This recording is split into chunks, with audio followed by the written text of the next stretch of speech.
Hey everyone, Mama Bear here with Daily Dash of Life. Today I want to interrupt our regularly scheduled program and talk to you about stitch markers. When to use them, how to use them, why are we going to use them, how to use them to your full advantage. I have gathered up a few stitch markers. Here's a stitch marker that my friend has actually made me.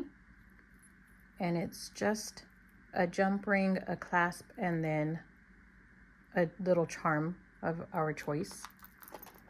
Here's another one, and I'll show you later how to use these. Here's another type of stitch marker, but I have come to realize that I don't like it. I can get to the end of a project and pull this stitch marker out, and there's a little knob at the end. Let me see if you can see that. See that little knob? That little knob, my nemesis, gets stuck in my project, and then it splits my yarn, and then I have to go back and fix my project. So this is why I don't like this particular stitch marker. And as you continue to crochet, you're going to find that there's going to be things that you like and things that you don't like, things that you prefer over other things, things that you don't mind and tolerate. These happen to be my favorite kind of stitch markers right here. It looks like a little safety pin. It has a lock so that it doesn't fall off of my project, but it's easy to slip in and out of my project. It doesn't disturb my work at all. These used to be my favorite before I found the other ones. These slip in and out of the project very easily as well. So let me show you how to use these. A stitch marker is something used to mark your place in your stitches. Here I have marked the first stitch of my row, and here I have marked my my last stitch of the row. That's one way to use your stitch markers. Another way to use your stitch markers is if you've been working on a project and you decide to get up and you're not working on your project anymore, you can then slip your stitch marker into your last loop on your hook and close your loop up, and your work will not unravel. That's a second way to use your stitch marker.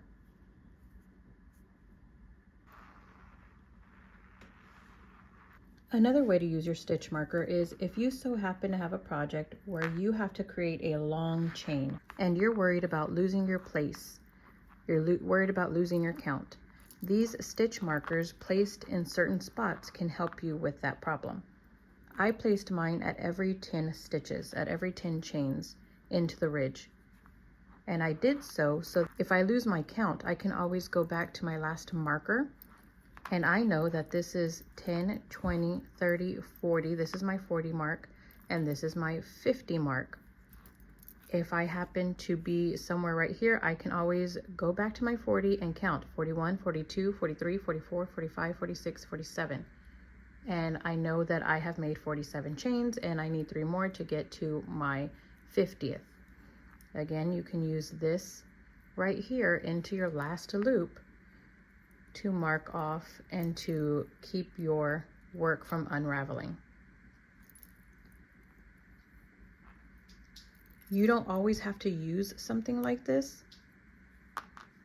If you are eco-friendly, you can always grab a piece of your yarn, one that you have scrapped already. If you just have one cut somewhere, just a random piece of yarn, you can always do a little like this, and voila, you have your own homemade stitch marker. Budget friendly, saves money, and eco-friendly as well. You're going to run into situations sometimes where you're going to be asked to work into the side of your work. How do you do that? If you're not used to seeing what the side of your work looks like, it's going to take some practice. While you practice, you're going to use stitch markers. So here I am at the end of my row. I am going to create the side of my work by doing my chain.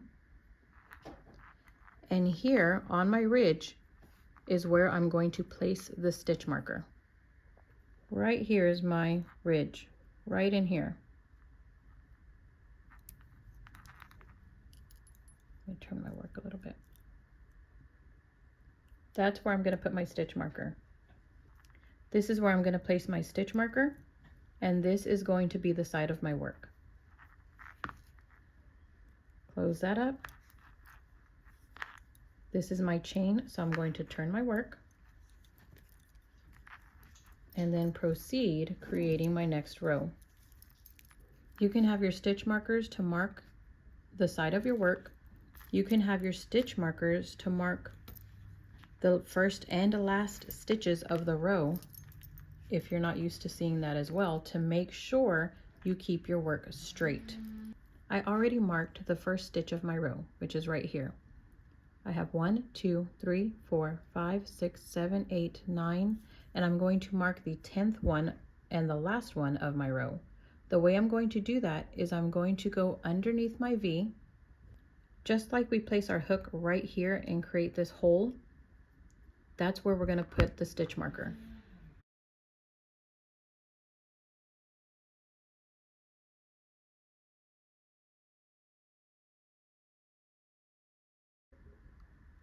Make sure you go under both of those loops.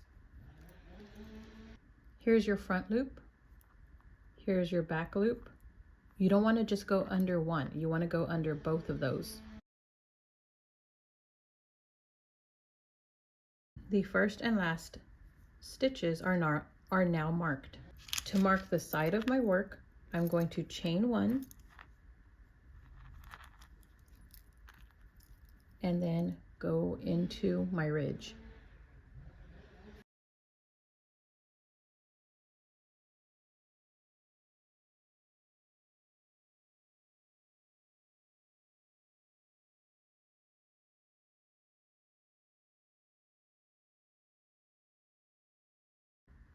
I'm competing with someone cutting down dead trees, so please bear with me. Where I have my stitch marker is where I'm going to place my first stitch of the row. It was the last stitch of the row before.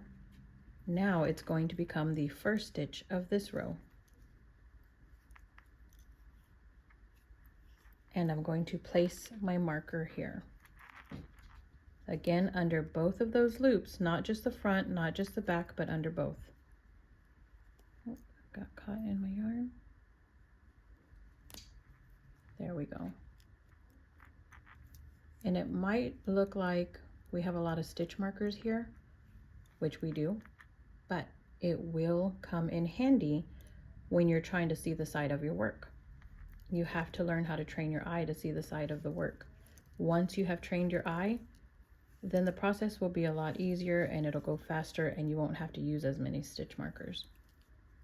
But until you do that, you will have to use those markers, or you should use those markers.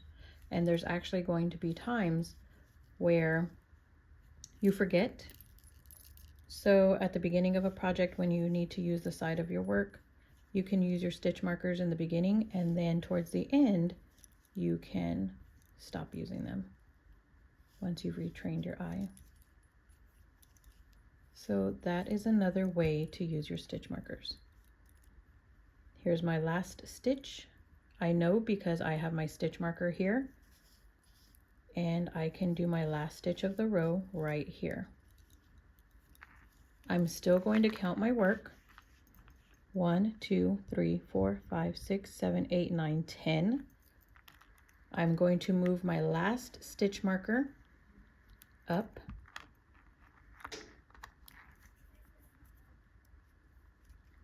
I'm just going to keep moving these first and last stitch markers up as my work moves up. As I'm here, I'm going to create my chain, grab my stitch marker, and I'm going to put it right in this ridge to mark the side of my work. I have used I have done a project before where I had never worked in the side of my work before, and there was a lot of twisting and turning and making corners, and I had to work in the side of my work a lot, which brings me to my next reason why you need to use stitch markers sometimes. Sometimes it's hard to see the stitch that you need to work into. So using that stitch marker is going to help you see that as well. Sometimes the stitches are like really, it looks like they're just jumbled up together. Sometimes it looks like they're right on top of each other. Sometimes they're tight. So seeing that stitch marker in the spot where it should be, where your stitch that you will be working in is very helpful to the eye. And sometimes it's also helpful to create that little hole for you, so that it's even easier for your hook to go in when you're ready to go into it. And those are several reasons why I use the stitch markers. You might find when you're doing your own work that you have found more reasons to use stitch markers, but those are the reasons I have found. And look how nice and neat and orderly my work is. If I need to turn around, and let me show you what it's going to look like to work in the side. I'm going to chain one, turn my work to the side, and I'm going to start working in the sides. Here I have my marker. I see where it's at, so I'm going to take my marker out, or you can even leave the marker in, it's up to you. And I'm going to do my single crochet on the side of my work. This stitch marker I'm going to leave where it is and work into where the stitch marker is. Single crochet. Now I am going to take my stitch marker out. Now that I know and have seen and have put my stitch where it belongs, I'm going to take my stitch marker out. Here's my other stitch marker. Let me single crochet here where my stitch marker is. I created my single crochet, and I'm going to take out my stitch marker.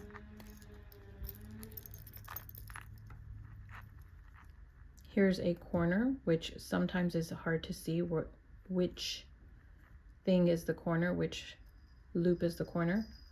I'm going to create my single crochet in my corner, and then I'm going to chain one.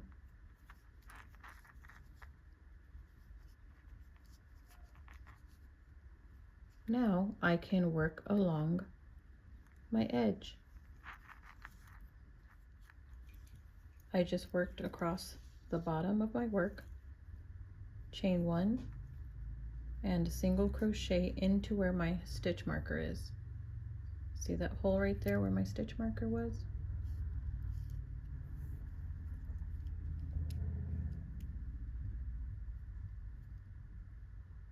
There we go. Now I can remove my stitch marker,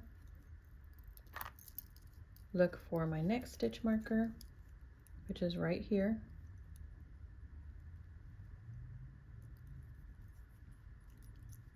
Go into that spot where my stitch marker is. I'm going to single crochet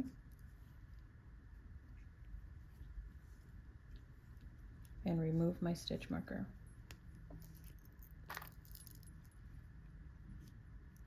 Find my next stitch marker, go into the hole where that stitch marker is, yarn over, pull through, create my single crochet, and remove the stitch marker.